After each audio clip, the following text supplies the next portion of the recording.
right, the claim made by my opponent was the use of cell phones disconnects the user from reality. The secondary claims that she used to support this claim was, first, it eliminates the necessity for social interaction. 2, cell phones are a substitute for silence. And 3, cell phones hinder the users from recognizing the needs of others. I disagree with her view and claim that it is not the use of cell phones that disconnects users from reality. I will prove this with the following responses to my opponent's secondary claims. First, many people actually fake being on the phone just to avoid social interactions with others. 2, this author that was cited to support that cell phones are a substitute for silence was actually, in my opinion, a very unreliable source. And third, lacking altruism and other characteristics is what that makes a person helpful. I'm sorry, let's go back. Lacking altruism, along with 8 other characteristics that compose a helpful person, is what will keep someone from recognizing the needs of others and not cell phones. Okay, for her first secondary claim, eliminates the necessity for social interaction. As I said, many people actually fake being on the phone to avoid social interaction with others. Meredith Melnick from Healthland.com reported that in a study called Pew Internet and American Life Project, it found that 1 in 8 people actually fake being on the phone just so they don't have to speak to anyone. In this study, there were 2,277 adults. 13% of these adults ages 30 to 64 admitted that they actually will pick up their phone so they won't have to talk to people. 18 to 29-year-olds, it was actually up to 30% who admitted it. And then for much older people, 65 or over, it was actually at 2%. And that was so little because they don't actually use, probably don't use phones as much as the younger people do. So it is not just to keep from being social with others, it's just to ignore others. And in my own in my own personal experience, I must admit, as an older student, I have a classmate who likes to tell me how much she likes talking to me about her boyfriend because I remind her of her mother, which I'm kind of tired of hearing that, so I always pick up my phone when I see her coming. Secondly, her second claim was cell phones are a substitute for silence. The author that was cited, Chris Kelly, she was not informative me at all. She was speaking strictly from her opinion as a 21, 22-year-old student at Santa Clara College campus. And even though she spoke about, I see teachers and students and blah, blah, blah, this could have just been in a certain part of the campus. She's not talking about the whole.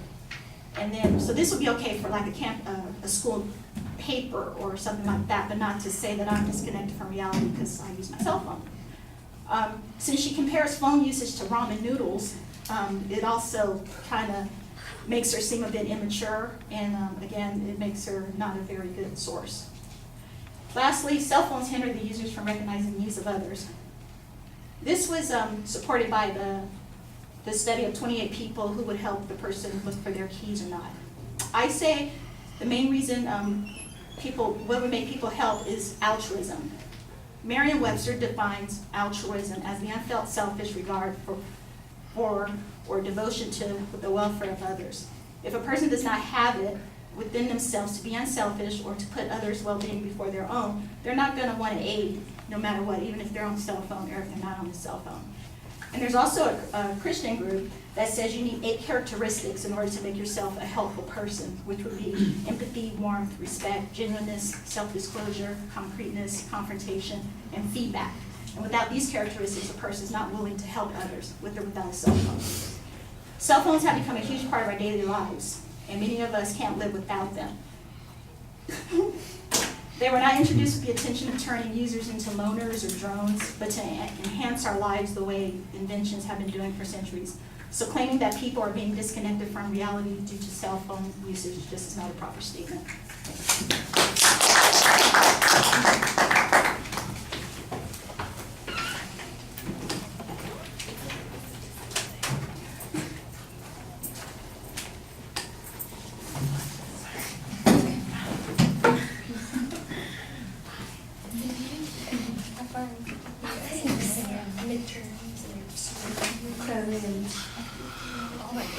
All right, I thought that you started off pretty well with the label of the advocate's claims and secondary claims. It got a little confusing when you then previewed your claims in response to those claims. I don't think you need to do that. I think what you want to do is you want to present those claims as you get to the individual points, because it just gets too confusing. Here's a review of what they said. Here's a preview of what I'm going to say. Now let's get to the argument. And here's so it sounds very repetitive by the time you finally get to the argument. I think that the responses that you had on the individual points are relatively clear. I like the idea, for instance, about social interaction. In fact, it's not the cell phones that are causing the lack of social interaction. It's that people don't want to interact socially, and they're using the cell phones to hide behind. So it's kind of a causality argument that you're presenting here. Although I could see a way that the advocate could turn this around and say, see, cell phones are helping people to be, more indifferent to others. I think it's a good idea, though, that you provide that personal experience, which shows that it has nothing to do with the cell phone. The cell phone is merely a tool to prevent us from having to interact with people that we consider to be boorish or problematic or those kinds of things. And I like the statistics that you had on that. I thought that was an interesting way to develop that point. On the second argument, I think you basically just dismissed the argument by saying the only proof that's being offered here is the opinion of a 21-year-old student who is certainly entitled to her opinion. The real question is it really very representative? Is it typical? You don't want to attack somebody for having an opinion, but the question is their opinion very useful in this situation? And without an observation of a larger world, without having done any research in the field, without being, basing this on anything other than their own firsthand experience, how useful is the experience of that student at that particular college or university? Maybe it's okay for, like you said, an article in the newspaper to talk about how people feel about things, but it's not a piece of information that we ought to be making an inference off of. I think that's the way you want to couch that term.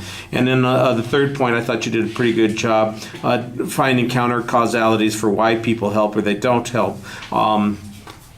I think there might also be some argument about the validity of the study that the advocate used, because it did seem like it was a kind of small group, but it was an interesting study that they presented. But you have a good explanation of counterclaims. On the other hand, maybe cell phone use diminishes our altruism or prevents us from being helpful characteristics. I don't know. There could be a causality there too.